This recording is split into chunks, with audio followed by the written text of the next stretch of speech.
What's up, guys? Sir Amanon here at the NAWCQ 2019 with my very good friend John here. He was playing a very interesting and unique deck. What did you play and how did you do today? I played Zefra Endymion without magicians, and I made day 2. I eventually went 8-4, and I think I found out I was 129th after Swiss. Nice, nice. And you did very well in the main event. A lot of theory and testing on your part ahead of time, and there's a lot of spice here. So yeah, let's get right into it. So let's start with the normal part, shall we? 3 chronograph. Pretty standard for a pendulum deck with a one-time gazer to enable the special summon effect. 3 Darkworm, one of the best pendulum cards ever made.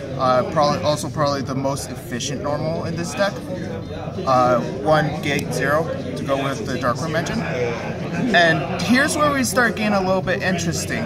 I chose to run 3 Archfiend Eccentric. Nice. How is this card for you? It came in handy more than a few times. There was a couple times when Salad players would set one and pass, and I'd have Archfiend Eccentric in hand, so I just pop whatever they said and just keep going with my combo, because at that point they really couldn't stop me. Yeah, it's just nice they're hitting like problem cards, right? Like Mystic Mine and stuff.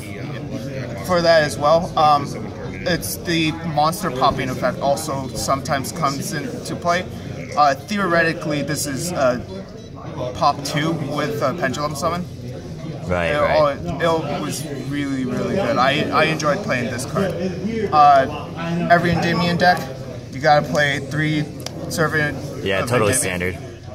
This card is crazy. +2 for playing a Pendulum deck. Literally, just as long as you have spell counters, you get 2 free monsters. It's completely crazy.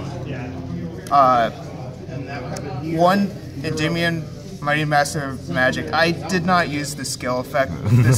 Yeah. It does come into play because the other target you play, the Jackal King, just creates so many spell counters in of itself since you get 2 for every spell.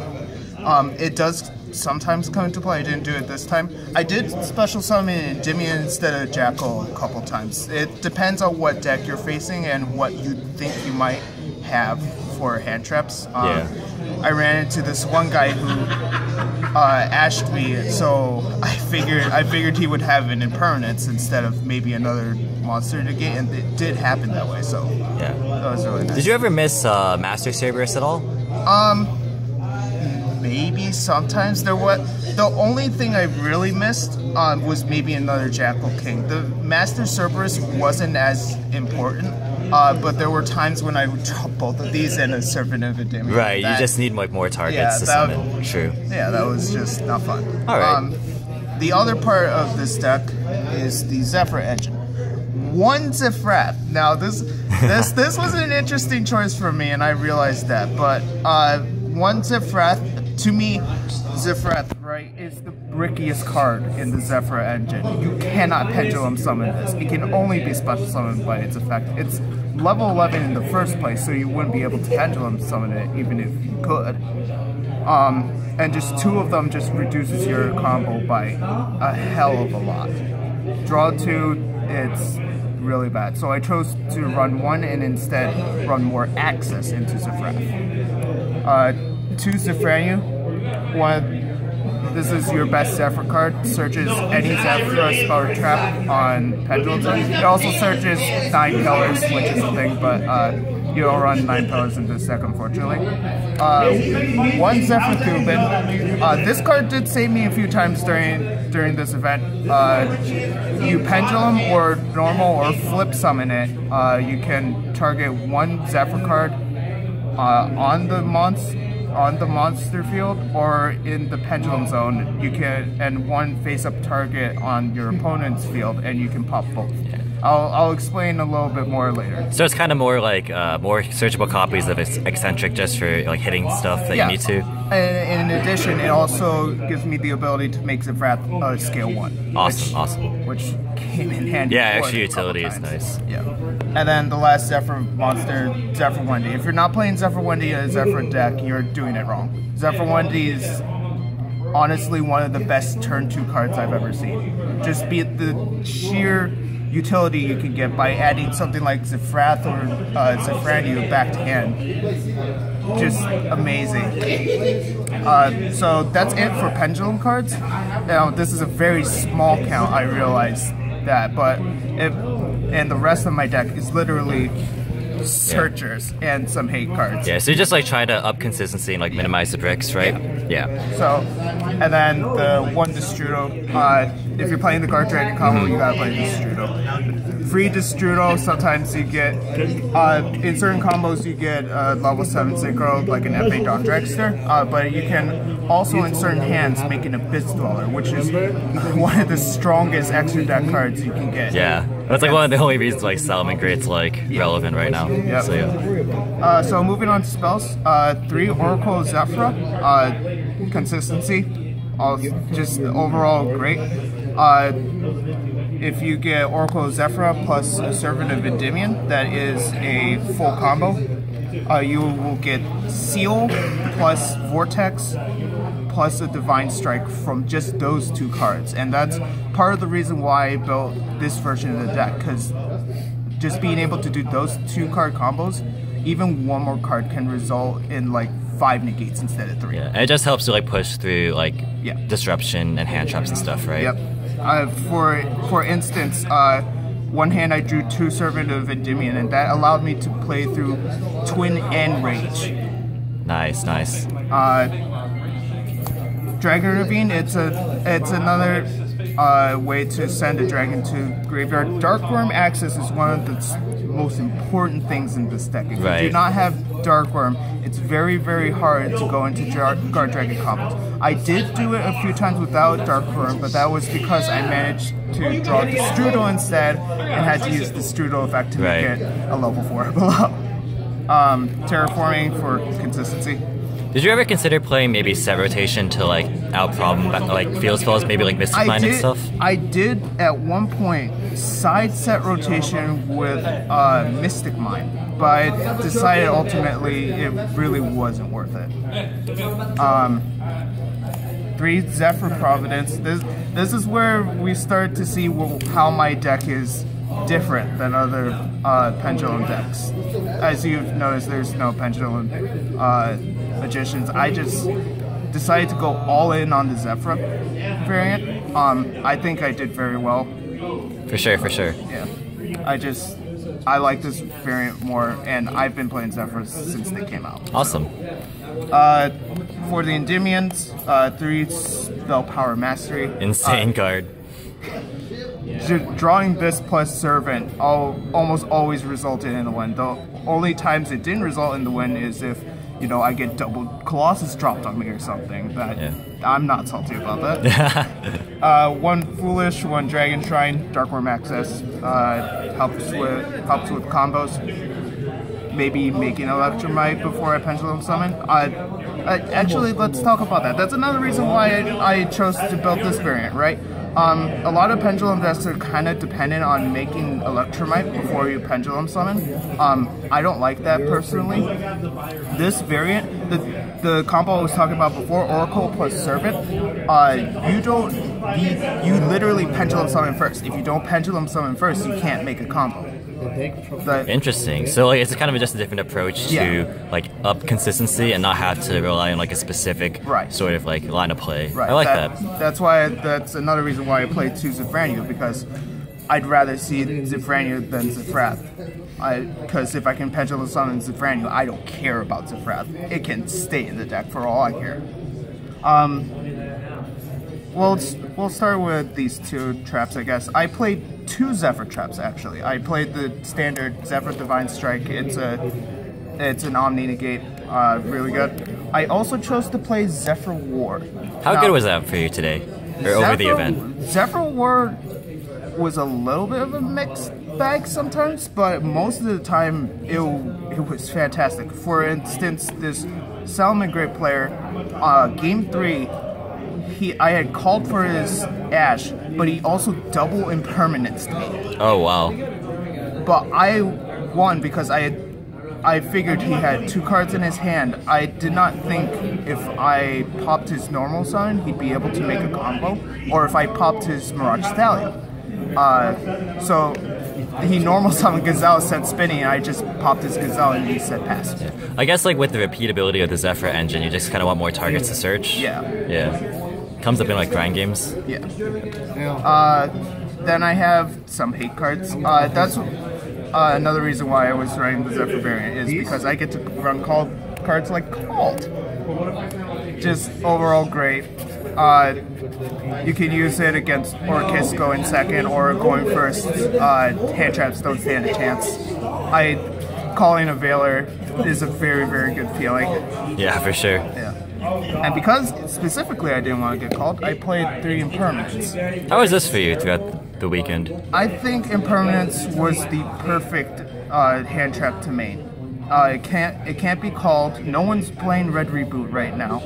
It's not the best card. And just being able to stop one effect usually enabled me to break through, unless, again, it's something like a Colossus, which is a big mistake on legs. Alright. So that's it for the main deck. This is 44 cards. I probably could have upped it to 45, but I like the consistency of the current build. Anything you would consider changing moving forward? You know, not really. I really like the deck as it stands. I remember breaking maybe once or twice during this entire event. Yeah, it seems like it worked out for you. Yeah. Alright, you can do extra or side, whichever. Yeah, let's do extra. So let's start with the standard Guard Dragon combo. Electromite, it's Electromite. If you're not playing Electromite, I'm sorry, I guess. LP, Triple Burst, Agar Pain. Target for Agar Pain, which is Odd Eyes Vortex for this deck. This is the main negate card for Pendulums. And then Herag Spheres. Herag Seal. So this is standard Guard Dragon. You make for other Pendulum decks, you make Electromite, Pendulum summon a Dark Room here, and another Pendulum monster. You make LP, make Triple Burst, and do the full combo, yeah. Do Guard Dragon combos. For the times when I had an extra monster on board, and because this combo yields a free Destrudo for no good reason, you play a Night Fight Dawn Dragster. It's probably the best level 7 negate you'll get. In certain combos, I'll also have another level 4. So what you'll do is you'll target the level 3 on field, make it, if you have a level 3. Very Destrudo, right? Yeah, make it level 4, and then with the 2 level 4s, you make Abyss Dweller. Abyss Dweller, honestly, I don't like decks that can't run Abyss Dweller. This card's just so powerful against every single meta deck. It's great. I love it. Here's an interesting choice for me. I played 2 Beat Cup. The reasoning for this is sometimes your Electromite gets ogred or, gammaed. And if you have a Chronograph in hand and say another monster, as long as you can make scales after that, you can go into Beat Cup and actually still Pendulum summon 2. And usually that would result in a Guard Dragon combo. Just having like the generic arrows is like super good for Pendulums. Yeah. Play Boral Sword. It's the best card to go into turn 2 to just OTK your opponent. I was debating this card a little bit. I played Avramax. I was debating between this and Boral. I'm glad I played Avramax. It was a really good card. I played, I want to say 1 or 2 strikers, and I just made this and another monster, and they couldn't target this to get rid of it. So that was really nice. For the rest of the extra deck, it's all synchros. My baby, my Black Rose Dragon, would never leave home without it. I actually beat a True Draco by playing this card. He had he had something like 6 set, and I was able to make Black Rose because Destroy was a stupid card, and he had to Solemn Judgment it, and he couldn't draw into anything because he had an anti-spell up, so I just kept normal summoning Pendulum monsters and I won by attacking him. This is pretty standard for Zefra decks. Yazi's untargetable 26, summons Zefra Nui from deck when it's destroyed, break a card. And then the last Spice tech I did was Cyber's Quantum. The reason why I played Cyber's Quantum was I noticed this deck sometimes, if I had to go into Guard Dragon combos, it'd have maybe a little bit of trouble breaking boards. Quantum's really good at breaking boards. The bounce effect is amazing. You don't know pain until you see a Thunder Dragon player's face when I bounce both their Colossus, first with Vortex and then with Quantum. The pain on their face is sweet. I mean, you know. It's also good for like protecting your Hermetic Link, right? Because like instead of attacking into it, they're forced to attack the Quantum Dragon. So something like if I think they're playing something like Pankratops, I summon this instead of a Dawn Dragster, and they can't do anything about it. Yeah, it's good protection and utility. Yeah. All right. Side deck. Yep. I'll just gather these over here. 3 no material. Did you like this card? I really like this card. I didn't get to use it, but every time I saw it, it was really good. I don't know what it is about no material, but it kept getting either discarded or negated. I told you the story, but I drew into game 3 going second against an Orcus deck, and I drew into Gnome and the next side card I guess we'll talk about now, Lancia. But he normal summoned Aqua Dolphin, so I didn't even get a chance to use my Gnome. I did not like that, but overall I think Gnome was a very good pick for all the it hits almost every combo deck out there, especially Orcus. We all know the hit Nightmare Pass combo, I guess. Lancia is the other card. Pretty stable, yeah. Like I said, it's any deck that banishes, you just side this card. So these together take care of most, as long as I draw into them, of course. It takes care of most Thunder Dragon and just the combo decks in general. Well, unless you want to call Salad a combo deck. Well, I don't know. Thunder and Orcus for the most part, yeah. Thunder and Orcus, yeah. This is also just incidentally good against some decks like, you know, Pendulums, where we would like to link off Electromite for our Triple Burst. So if you just gnome the Electromite, that kind of hurts.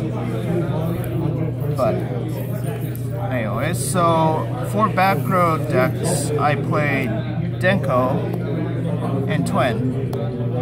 Denko, everyone knows, it's just a really good card against any back row deck, including, but not limited to, Salad and Striker as well, which is part of the big 4 right now. Twin Twisters is also just generically really good at getting rid of back row. I wasn't sure what I was going to play for the 5th slot, so I played Pankratops.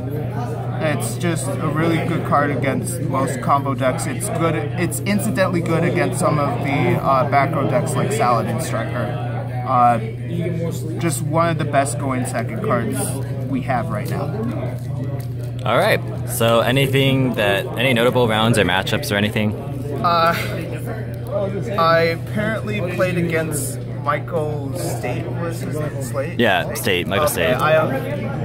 He was the one who ashed and double impermanence me. Oh, wow. And I still won that game. It was fun playing against him. He's a good player. I played against Jesse Cotton round 9. He's a really nice guy. He has the look of the devil. I dropped Lancia on him game 2. He still made double Colossus because he drew into his 1-up Dragonhawk. And then game 3, he gammoed my Electromite. So, yeah. You know, bad beats, but it happens sometimes. It's a Yu-Gi-Oh. Yeah. All right. Well, thank you so much for your deck profile. You did really, really well. Hope to see more of you in the future. All right. Thanks for watching, guys. Take care.